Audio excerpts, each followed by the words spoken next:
Les affrontements se poursuivent dans l'est de la République démocratique du Congo entre les forces rebelles du M23 et les forces armées de la République démocratique du Congo. On note une escalade du conflit dans cette région du pays depuis le début de l'année.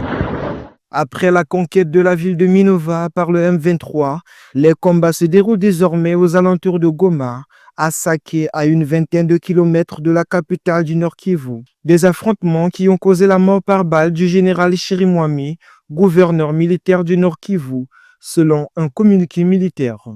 Deuxième problème, et c'était une information très capitale, c'était l'annonce du décès du gouverneur du Nord Kivu, le général-major Chirimwami Nkuba Peter, qui est tombé l'arme armée au champ d'honneur.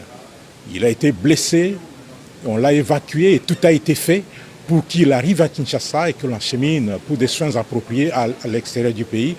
Mais malheureusement, il a succombé de ses blessures. Les proches du Tshisekedi accusent la MONUSCO d'avoir commandité le coup. Pour l'un d'eux, le gouverneur militaire du Nord Kivu a été attaqué à son retour du front sur une zone contrôlée par la MONUSCO. Il ajoute que Tshisekedi n'avait jamais doté Chirimwami de véhicules blindés. Cette zone, c'est l'armée congolaise, c'est la MONUSCO et tout ça qui était là.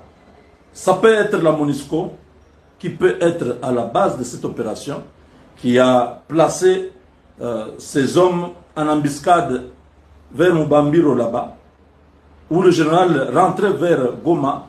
Il a été dans une embuscade où il a été gravement blessé. On ne peut pas comprendre ça. Comment une autorité militaire de ce rang-là, qui est dans une zone opérationnelle, peut se promener sans avoir une Jeep blindée. Parce que c'est lui qui est le numéro 1 de la province.